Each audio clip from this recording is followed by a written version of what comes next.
Hey there, this is John from Heroes and Legends, and welcome to part 6 of our 6-part Aether Revolt full set review. Today we're looking at all of the colorless cards, so that's artifacts, including vehicles, as well as the one lonely land that is in the set, Spire of Industry. So, quickly before we get started, if you check out the description below, you'll see some links to our Amazon affiliate store. If you make any purchases through any of those links, whether it's Aether Revolt or anything else, a small percentage will come back to help support the channel. It's always appreciated. Thank you to everybody who's done that. And also, you'll see links to our Patreon page, and the same thing. If you're looking for a way to support us, to help us keep making these videos and do what we do, that's always appreciated. So thank you in advance for looking at those. Having said that, we got a lot of cards to look at. Let's get into them for today. We're going to begin with Aegis Automaton. And this one's not super exciting. You see a few cards like this, and we'll run over them as we go through the list today that are using colored mana to have special abilities.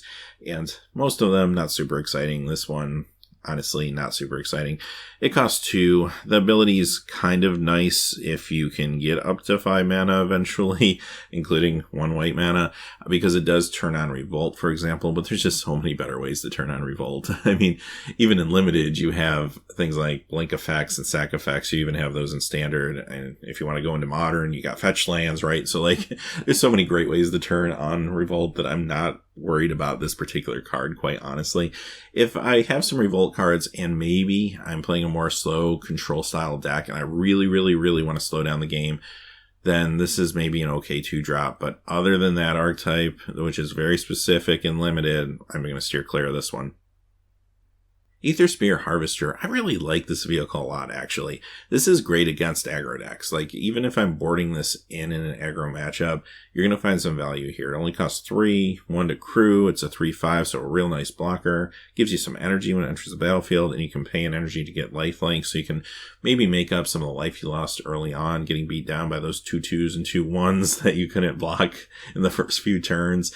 Having said that, though, because of this card's great matchup against aggro decks, I feel like this can see some standard play, maybe even on the sideboard, but I do think we'll see a little bit of this in standard, and it's great for you in limited. If you get it in limited, play it, you'll be real happy. Augmenting Automaton. This is the mana sink for black, and I don't know, I like these kind of cards sometimes in limited. It only costs 1, but it is a 1/1. As you play the game, the longer you go, the more mana you get, as long as you're pretty heavily in black. At some point, this can become really difficult in combat for your opponent, right? They have to really think about how much mana you have that you can pump into this thing, and if you're able to enhance it with a combat trick, give it trample or something, all of a sudden you have a pretty legitimate threat on your hands. It's not for every deck. At times, you're just going to want to play something that's going to do more earlier in the game. This is really for maybe a slower, grindier matchup with some stalled board states or something like that. And perhaps you just board it in if your game 1 unfolds like that. But it's not a card you want to overlook. It actually is a little better than sometimes it appears on paper.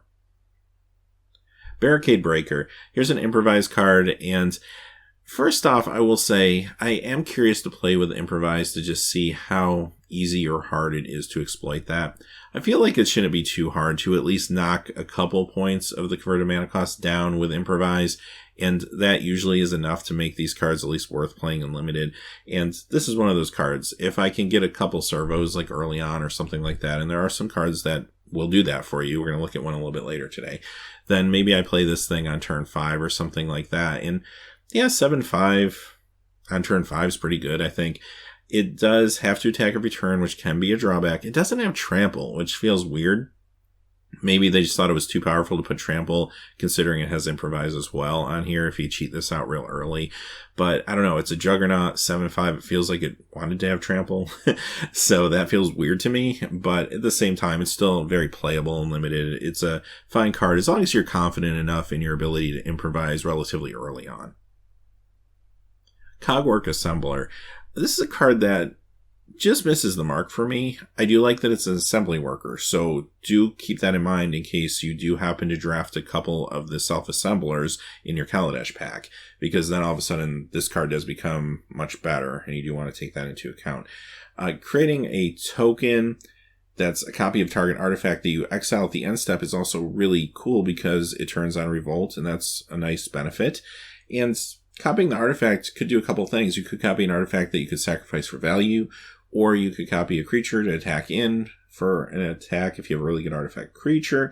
So it feels like this card could do a lot. The only thing that really holds it back, though, is the activation of 7 is real expensive. And that's my biggest issue with the card. I feel like this, even if it was an activation of 5, maybe even 6, I feel like this could really have some punch to it, but 7 just feels a little outpriced for me in Limited. And I don't know, that's kind of sad because I feel like this card has a lot of possibilities. Now, maybe if I'm playing it with green and I have some ramp and stuff like that, all of a sudden it becomes a little better, something to think about. But overall, I think sadly, a lot of the time I'll have to skip this card just because the activation is so high. Consulate Dreadnought. Now, this is a card that's had a little bit of buzz around it. Being an uncommon, 1-drop, 7/11 vehicle, but the crew cost being 6, which is very, very steep.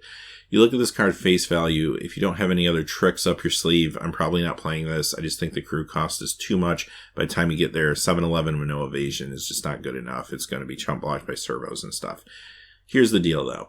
There are a few tricks that you could play with this card, and this is what we talked about the other day. Its combination with siege modification, for example. And this is decent. I won't go into detail about this combo since we did talk about it in great detail in the red video, so definitely check that out if you haven't seen it. But it's not a perfect solution, but at times it could be good. It does make this card better and gives you a lot of punch on potentially turn 3, maybe turn 4 of your limited game. Seems interesting, and I think some folks are even going to try to brew something like this into standard, not necessarily making this the key to the deck, but maybe a piece of a deck. Also, there's other things you could do. We haven't talked about this card yet, but Peacewalker Colossus is coming up, and this is a card that only costs 3. It's a vehicle in itself, but you can pay a white and 1 to turn another vehicle into a creature, basically bypass the crew cost. So this is another way to exploit this card a little bit. And if you can efficiently exploit it in Limited, and you have one of these other cards to play with, then yeah, it's definitely runnable. Again, you don't want to necessarily put all your eggs in one basket and make this the one thing your deck is doing, because I don't know if that's going to be good enough some of the time. But it's a decent combo if you happen to get it. Consulate Turret. What I like about this card is it's a reoccurring energy gain effect. So that's kind of nice if you're in the market to get lots of energy as quickly as you can. It's not going to be super fast in particular, but this is a nice complement to maybe some other energy creation cards that you have.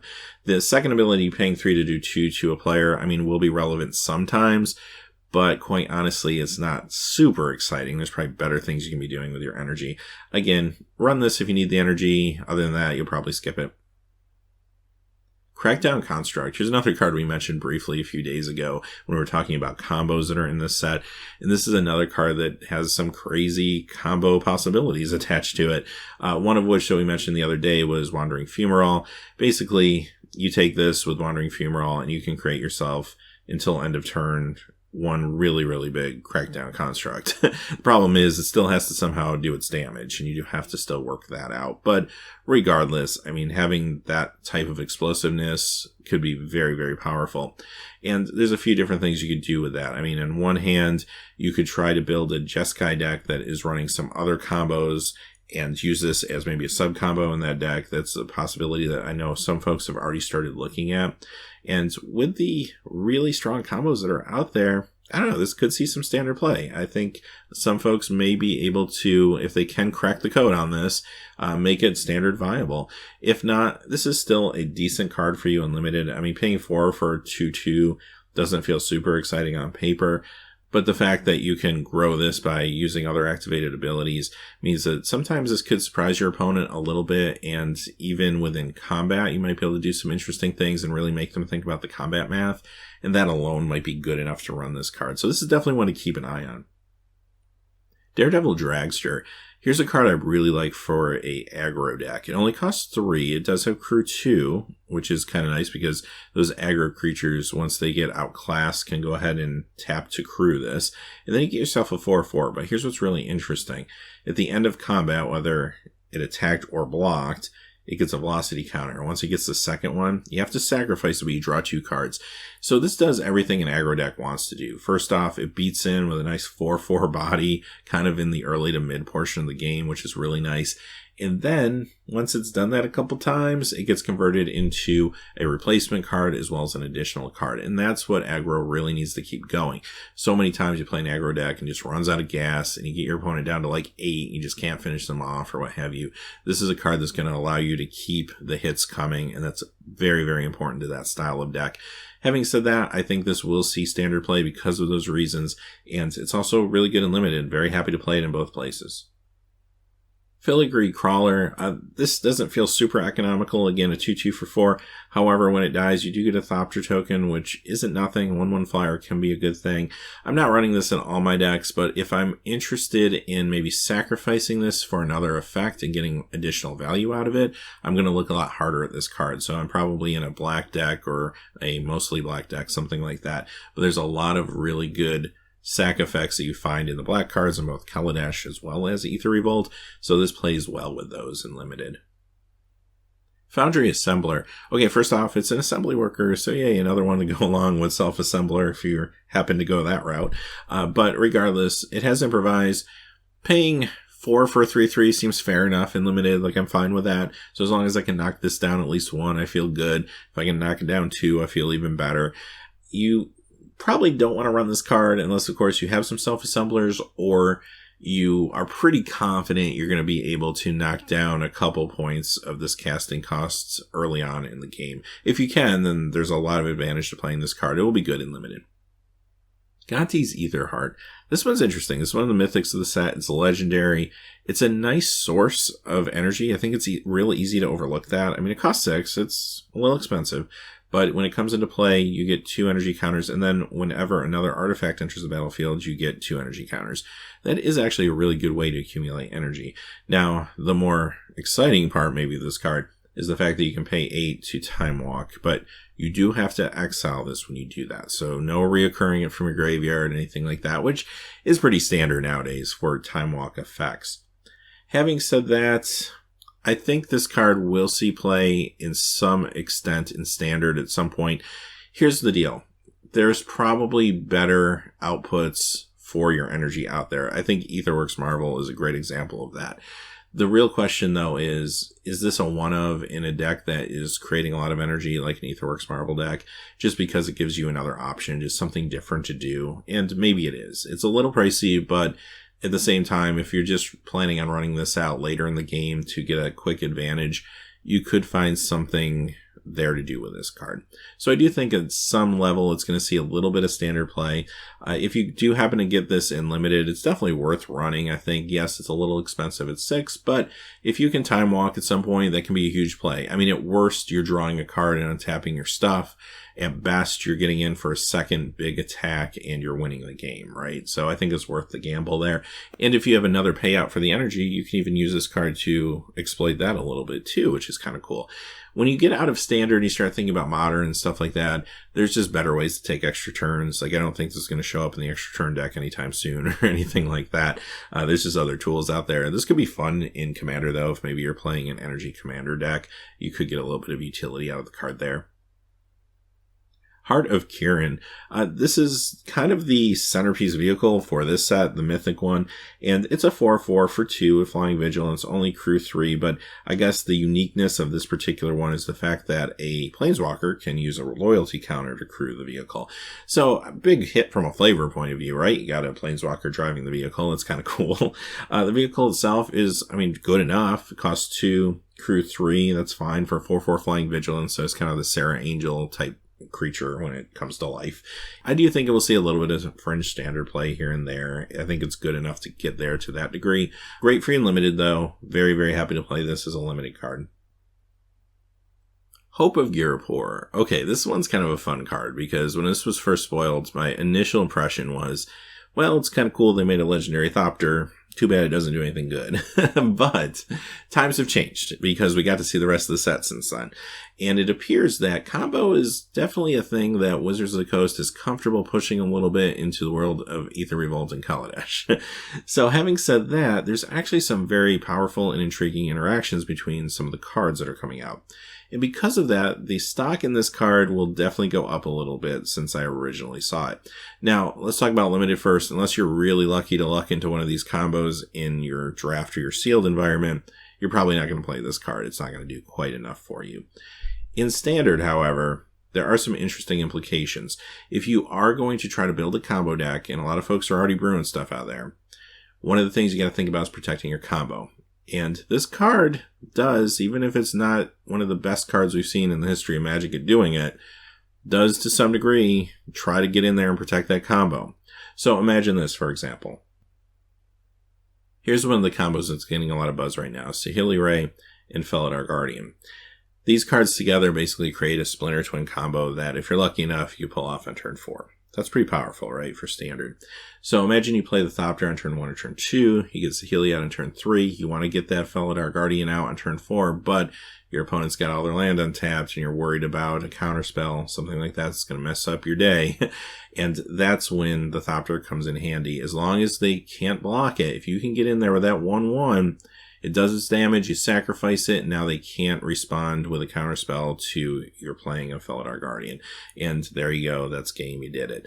So all of a sudden, this Thopter does have a place perhaps in the meta, as long as someone can brew a deck that's a combo deck that's strong enough to stand up to some of the aggro decks and the control decks that no doubt we'll be seeing in the Standard meta game as we go forward. And that's the big question. A lot of people think maybe it's a Jeskai deck. There's some other combos out there that are relatively intriguing too that fall into those colors that maybe you could actually mash a few of them together and kind of get to whatever you get to. We'll kind of see what happens as the metagame unfolds and if it can quite get there, but power level feels there. I know there's already pros looking at this. This was originally tweeted out by Willie Adel right after the set was revealed. So, there's some pros thinking about this. We'll have to see what happens when we get to the Pro Tour.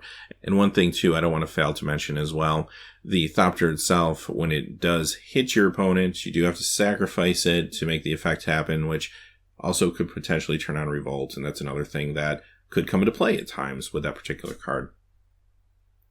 All right, that brings us to the implement cycle. So a couple of things we're going to do here. We're going to look at these next 5 cards. I will briefly mention their utility in Limited. And simply that is the fact that they're all pretty good at turning on Revolt. They're relatively cheap. You can cast them, leave them on the battlefield till you need Revolt, and they're going to be there for you. So in that regard, they're not horrible, and they would fit into a number of Limited decks just for that purpose. But as far as their actual utility, some are going to be better than others. I mean, the blue one's probably the best. We'll see that in just a second. But for the most part, none of them are going to do anything super sweeping in the game of Limited. What's really interesting about these cards, though, is their potential in an egg-style deck. Now, a lot of people are familiar with eggs from the Pro Tour a few years ago, where it kind of was the champion of a modern Pro Tour, but at the same time, it really showcased what could be wrong with a deck like that when it comes to interactivity and just kind of the ability that the deck needs to be fun to watch and fun to play, right? And eggs didn't turn out to be a lot of fun to watch for at least most people on camera because it has long drawn out turns and it really just keeps cracking these artifacts that lets it draw another card to work its way through its deck until it can eventually win the game. Now, after it won the Pro Tour a few years back in Modern, there was immediate bannings of some of the cards that really weakened the deck quite a bit, but it still sees play in Modern. It might not be a tier 1 deck at this time, but it's definitely still around.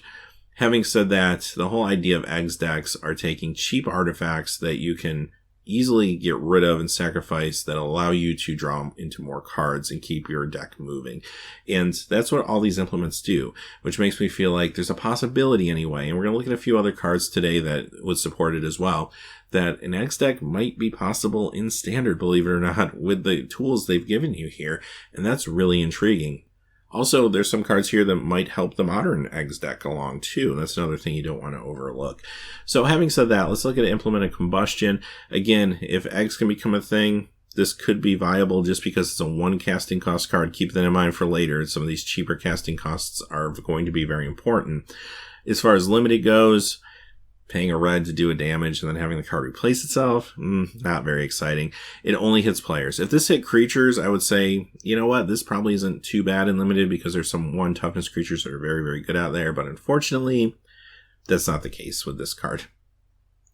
Implements of Examination, maybe for Limited the best one. This one costs 3, it's a little more expensive, but you pay a blue to draw a card, and then at that point you sack it to draw another card. So you get to replace itself and draw an additional card for 4 mana, 1 being blue. That doesn't feel too bad for me. And again, you do want to remember as well that even in limited, there is a utility to having artifacts sit on your battlefield sometimes. Artifacts will just simply matter in certain decks. And also sacrificing them to other abilities, especially with some of the black cards, is kind of nice. And these are good cards to sacrifice because they also let you draw a card when you do it. So there's definitely times where these are going to be fine for you in limited regardless of the type. And you do want to keep that in mind too. Implement of Ferocity. This one gives a creature a +1/+1 counter. Note, though, that you can only play it at the time you cast a sorcery, so you can't use it to mess up combat math or anything like that. Again, it's just straightforward. It's giving you a counter.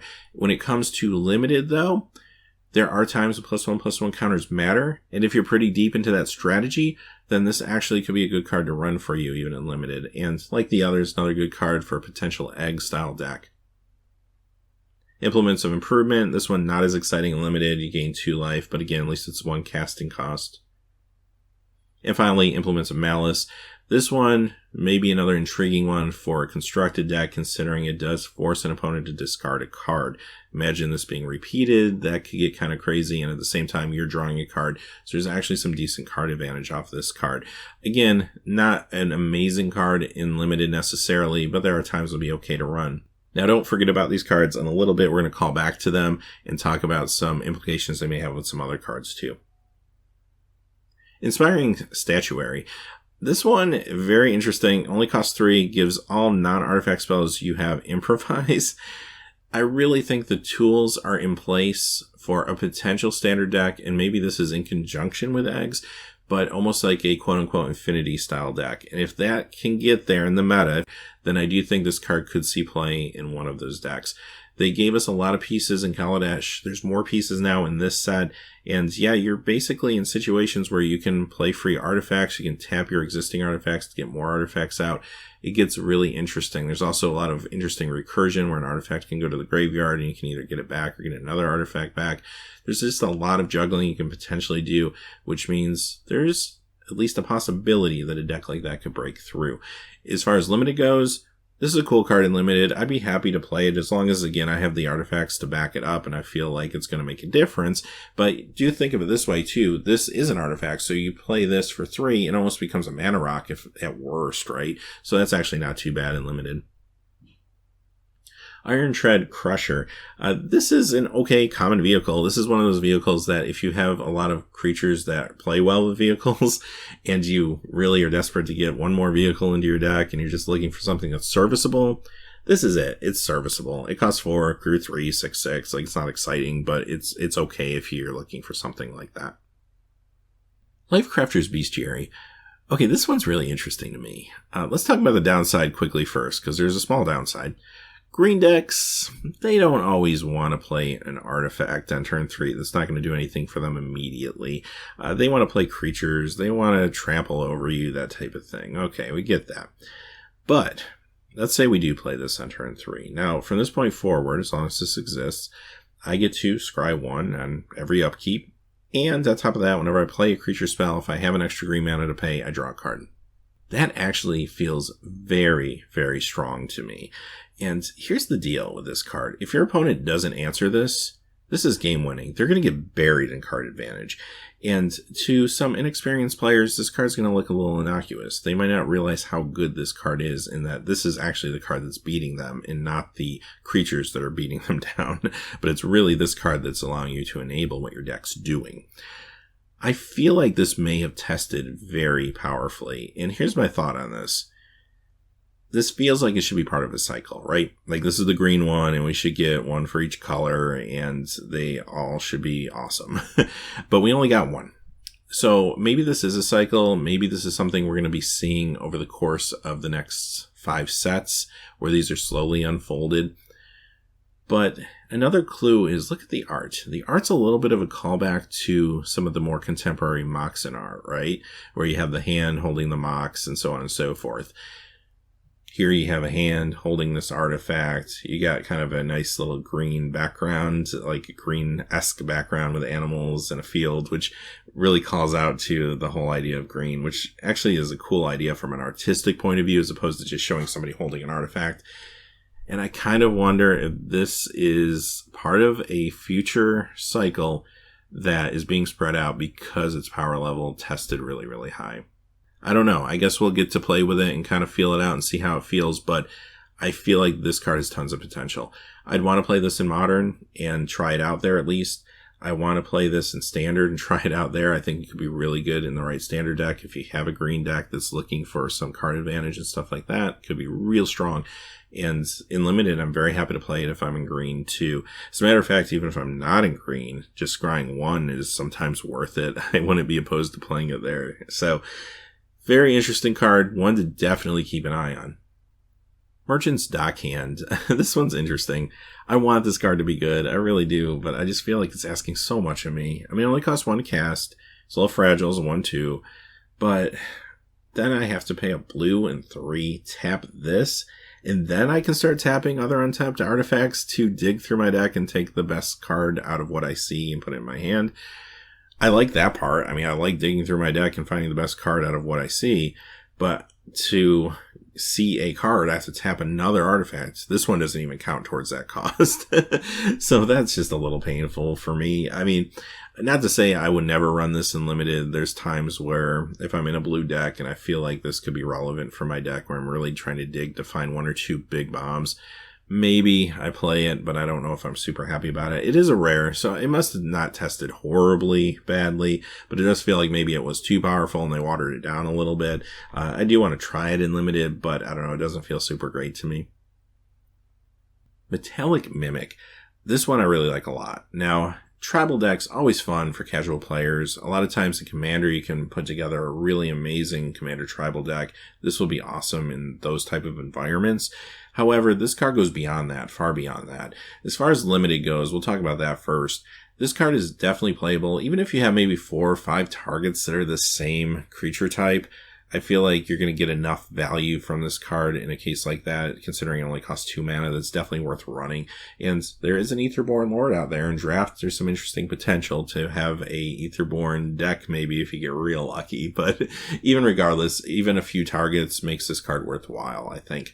But this gets really interesting when you get into the constructed formats. I mean, Standard, I don't know if there's an option out there. I really would have to think hard about Shadows over Innistrad. I mean, there's some good tribal synergy going on in that block generally, so there might be something you can put together that's strong, and that's an option if that's the case. This can see Standard play. I mean, there's even some tribal elements that are decent in Zendikar too to look at, so maybe it can get there. But I'm really intrigued in Modern Legacy when it starts getting into things like Merfolk Tribal and Sliver Tribal, because this card enters the battlefield for 2. Yes, it's a little fragile as a 2/1, but the fact that it becomes the creature type you choose, it gets the protection of the Lords of Atlantis that are out there and the Sinew Slivers, right? So it can come in as a bigger threat, and then at that point forward, anytime you play one of those creature types, it gets the +1/+1 counter. So even if this does go away, the counters stick around. That's actually kind of awesome, especially when you start thinking about playing this in multiples. It's not legendary or anything. You can have a few of these out at the same time. That all of a sudden feels really good to me. Like, I feel like that could really push Slivers a little harder. Because Merfolk have been relatively successful. Slivers have fallen off a little bit, just mostly because Merfolk is just so strong. I mean, they're very similar decks, but Merfolk has just been doing it a little more efficiently than Slivers because they can stick a little closer to just the one color. But regardless, this plays really interestingly with Slivers because it picks up all their abilities too, which is something that this won't necessarily do with Merfolk. So, I don't know. I think this will definitely see play in those decks going forward. It may push a little bit of a tribal strategy a little more, even in Legacy and Modern. Definitely want to keep an eye on. I think this card is actually really cool. Mobile Garrison, another very serviceable limited vehicle. It costs 3, 3, 4. It's a common, so if you're desperate for a vehicle, you'll probably find one like this. And it has a crew too. It's very affordable. When it attacks, untap another target artifact or creature you control. So at the very worst, you get kind of a vigilance effect out of it. At best, maybe you have a good activated ability that you can use twice at one turn. Hey, pretty interesting. I kind of like it for limited. I don't think it's going to quite get there in standard, but definitely cool for limited. Night Market Guard. This is okay if you're trying to slow down the game a little bit in limited. Maybe you board it in certain matchups. But a 3/1 for 3, it can block an additional creature. So, yeah, maybe it slows things down, keeps your life level up a little higher for a turn until you can get your strategy going. Other than that, not real exciting. Ornithopter, and it's back again. This is a reprint of a classic card, originally from Antiquities. As a matter of fact, they also have a invention version of this card, and that's pretty awesome. The art on it is amazing. We're going to look at inventions tomorrow in a little more detail. But for today, Ornithopter, you know what? It's a very big fan favorite card, not just because it's old, but because people have always found great things to do with it, right? Like back in the old days, we had the Fruity Pebble decks. More recent times, we had Ensoul Artifact. That's still a very popular deck in Frontier, as a matter of fact. And people are already thinking about ways to use this card in Standard, and one of the most obvious, of course, being Tezzeret's Touch. Now, yes, this is a callback to Ensoul Artifact in so many ways. The one stumbling block this deck will have trying to get into Standard, though, is it doesn't have Darksteel Citadel as a big part of Ensoul Artifact. However, there's more contemporary stuff that's good nowadays, too, that you could throw in there. So I have no doubt this will see some Standard play. If no other reason, it's because there's a lot of people brewing it that are very familiar with Ensoul Artifact. It's easy to wrap your head around, especially early in the meta, because you know the deck already, right? So I think because of that, people are going to try to make it work and get there. And I think there's potential for a lot of fun to be had with it in a whole new Standard. Having said that, there's also implications for this card in Limited. I mean, it costs 0. You get to play it for free. And at the very least, it's a cheap blocker, but a lot of times, again, artifacts are going to matter. Hey, you could even get Tezzeret's Touch. That would seem very, very good in Limited. And also, just sacrificing it to some of the black cards that give you special effects could be really good. So there's a lot of stuff going on with this card. Really like Ornithopter. It's always classic. It always shows up. It never, ever fails. So don't count it out. It's going to be around. Pacification Array. I like this. It's almost like a modern Icy Manipulator, and even the art is a little reminiscent of some of the later art for Icy. Cost 1, pay 2, tap target artifact or creature. Now, one of the big appeals of Icy was it could tap down a land. This can't do that. I mean, today's Magic, they don't like you cutting people off their lands. So it is what it is. But the casting cost is very affordable at 1 and 2 to activate. And because of that, I think folks will definitely find use for this. You do have to remember, if you've never played with Icy, you don't necessarily always think about how powerful that card can actually be. Even when you take the land piece out, being able to tap down some really powerful creatures and artifacts that are out there in the environment could actually be really good. I think this will see Standard play, believe it or not. I think it is strong enough to get there to protect you from some of these crazy threats that are existing right now. And on top of that, great for you in Limited. Play it if you get it. Next, we have Paradox Engine, and this one's a mythic. As a matter of fact, this is one of 2 mythics that's also a new card that is an invention as well. So you know the power level is probably pretty high if they've already made it an invention, right? So this card's actually really good. It's going to do a lot of good things in Standard, and it's good for you in Limited too. I mean, it costs 5. It's a little awkward sometimes to take a turn off to play a card like this, but you know what? The upside's really good. So after you do, at the very least in Limited, you maybe just attack in with your creatures, second main phase, play your spell, and you get just like vigilance for everything. That might even be good enough in a lot of cases. Also, if you have some good activated effects, you get to untap them when you play your spell. Again, awesome stuff. And if you happen to have anything like a mana rock or something like that, you can even get some more mana out of the whole deal. There's just a lot going on here, even in Limited. The real excitement, though, probably is around Standard, and one of the big combinations people are already talking about, obviously, is Cryptolith Rite. Now, Cryptolith Rite, when this was originally spoiled, was a card that a lot of people thought would completely warp the format. It didn't quite do that. It was a successful card. It did see play in Standard, but with Paradox Engine, this thing gets crazy pretty quick, right? I mean, tapping your creatures to get mana, cast a spell, untap them all, rinse and repeat.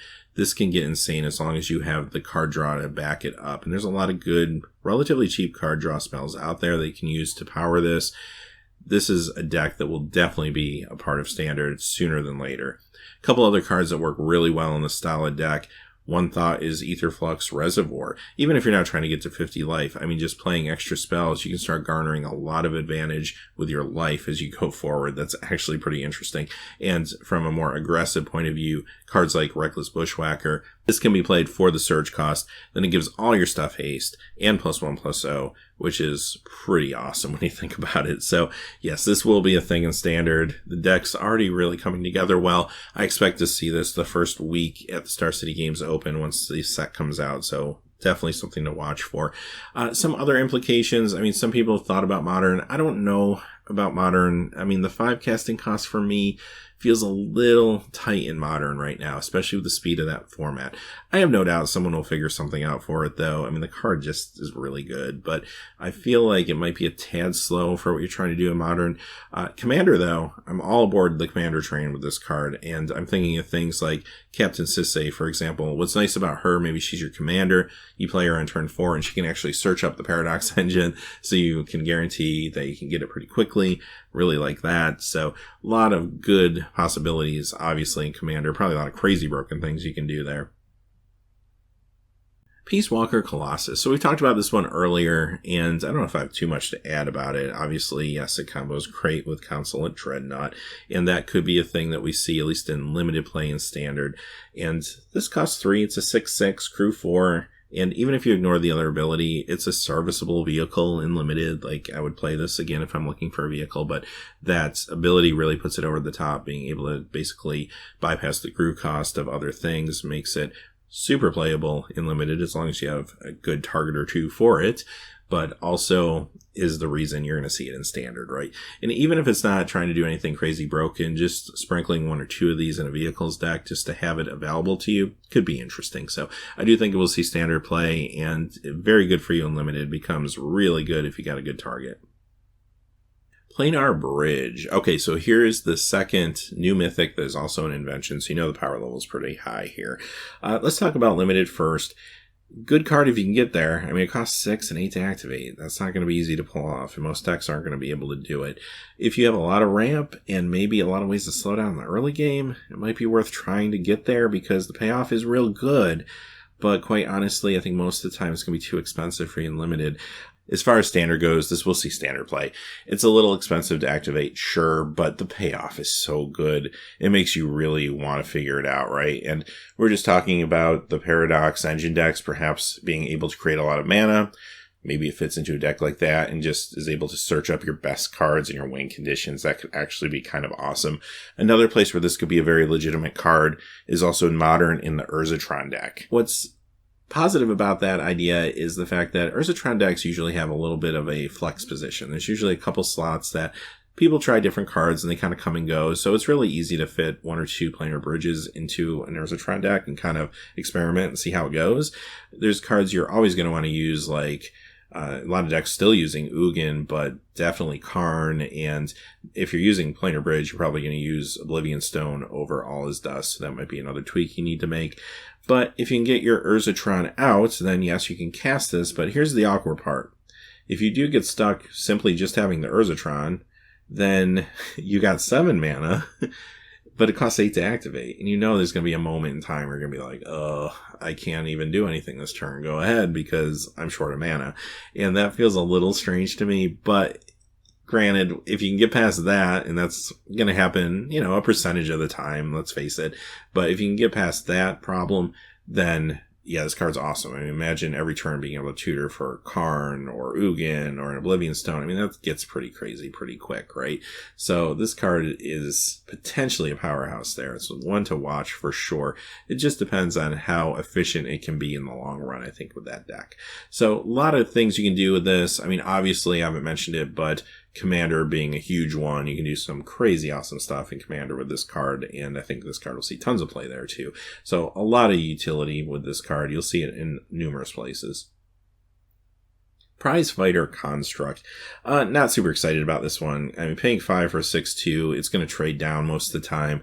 I'm not in the market to do that in limited.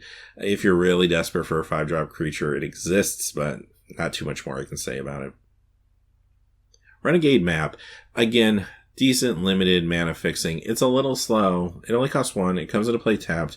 Then you have to tap, sacrifice it. You search for a basic land. You put it in your hand. Doesn't even go into play. So it's fine, though, because if you're going deep, you're trying for a 3rd color in limited or something like that, you're going to be okay with it. Also, again, artifacts do matter sometimes, so just having it on the board is good. And oh, by the way, it turns on Revolt. So it does a lot of good stuff in this limited environment, and it's very, very playable because of that, but it might not always make your cut. Reservoir Walker. This one I actually like quite a bit. It costs 5 for a 3/3, but more importantly, you get 3 energy when this enters the battlefield. You also get 3 life, but I'm not as excited about that. If I'm in the market to get fast energy, this is a nice 5-drop to help me kind of get to whatever my payout is. Scrap Trawler. Okay, here's an interesting one. So this is a 3/2 for 3. When it goes to the graveyard from the battlefield, or any other artifact does, you get to take a artifact from your graveyard back to your hand as long as it costs less than whatever went in there. So, we were talking about those implements earlier, and I promised you we'd get back to them. Well, it's about that time. Imagine playing this with the implements. This could really create an egg-style deck, I think, in Standard. This could be the big missing piece that gets you there. So, you have these implements. There's some various casting costs. You have some 3s. You got some 1s. The 3s can get the 1s back, and every time you have an interaction where one of them is going to the graveyard, you're drawing a card, it just keeps going and going and going, and eventually you just get to your win conditions. This is really an awesome concept to at least start creating a Standard deck around, and I have no doubt someone's going to brew something together that at least cracks into the meta a little bit. So something to watch with this one. As a general card for a limited, for example, this is actually very playable. I don't mind paying a 3 for a 3/2 that is also going to perhaps get me something back later, or even along the way if I have other artifacts that end up in the graveyard, whether it's naturally or I'm sacrificing them, I can find value there even in limited. So there's a lot of cool things you can do, and a lot of really amazing interactions with this card. You just have to keep your eyes open for them. Servo Schematic. I like this card a lot, actually. It costs 2. You get 2 servo tokens when it enters the battlefield.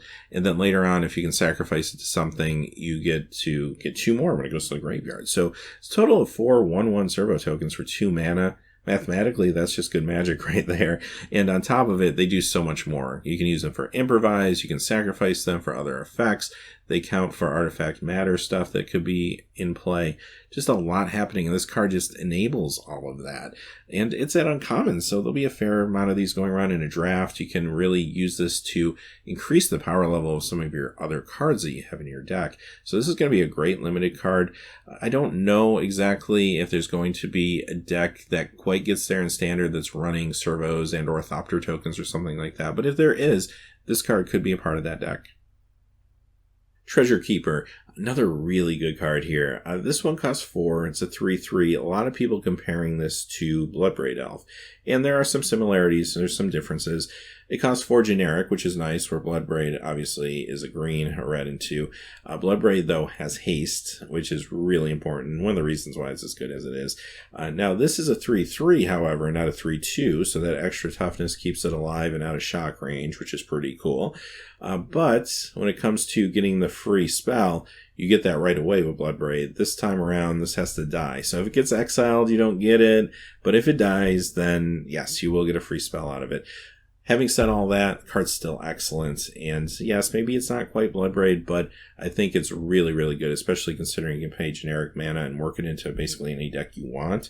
And yes, this will see Standard play, and this is awesome for you in limited. Very surprised that this is an uncommon. This feels very rare to me, quite honestly. Universal Solvent.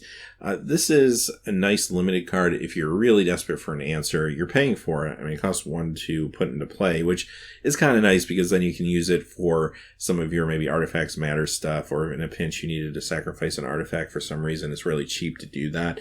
But ultimately what you kind of want to do with this thing is use it to pay the 7, sacrifice it, and destroy something. Also, it is another sacrifice card, so it does turn on Revolt. I think that's worth noting. But really, you're probably siding this in when you have a threat that you don't have another good answer to. Maybe it's a Planeswalker or something like that. But you'll be happy it's there when you need it in limited. Untethered Express. This card is another really strong vehicle card. I think this will see at least a little bit of play in Standard because it's strong enough.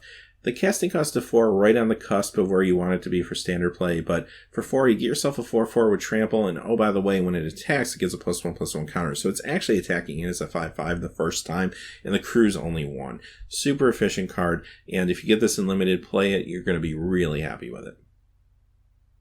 Burnett Automaton. In limited, this is actually a pretty decent card in certain decks, I think, because it's a 2-drop, which sometimes you're just desperate for some more 2-drops, and later in the game, it's a nice little mana sink. It can get bigger. So that's intriguing to me. But what's really exciting is the fact that if I'm in green, there is a +1/+1 counters matters kind of sub-theme going on. This is another way to just have another creature with a +1/+1 counter on it that could make another card better for you. So in those type of decks, this is actually pretty good, I think. Walking Ballista. When I first saw this card, I was a little hard on it. I kind of said, well, it's not as good as Hangerback Walker, which is not. But the more I think about it, this actually could have a place in like a Paradox Engine deck, just because Paradox Engine decks potentially could be generating a lot of mana. If you're generating a lot of mana, this card becomes actually a lot better. And if you have other ways to put +1/+1 counters on it other than paying the 4, that could be interesting too. So as far as limited goes, yeah, play it there. I think it's actually good enough to do some good things for you, considering there's some decent 1/2 toughness creatures that you might want to have an answer to. And I think this is a good enough answer for a lot of those. But I do think you could see some standard play too in that Paradox Engine deck like we were talking about earlier. Watchful Automaton. Nothing to write home about here, but it's serviceable and limited. It's a 2/2 for 3, which doesn't feel super good, but I like scrying, even if it does cost me 3 to scry, 1 being blue. So this card is asking a lot for you, but there are times I'll still play it, and it's not always going to make my cut, don't get me wrong, but I do like the scry ability a lot. It gives it a little more stock with me. Welder Automaton. This is okay, again, if you're just looking for another 2-drop. Doing 1 damage to an opponent for 4 is fine and limited. Not super exciting. This, of course, would be much better if you can hit a creature, but kind of is what it is. And again, it is another mana sink, and sometimes that's just good enough. It does hit all opponents. I should mention that for implications in a multiplayer game, but quite honestly, I don't see this breaking through into Commander or anything like that. Spire of Industry. It's actually the last card of the day, and it's the lone land in the set.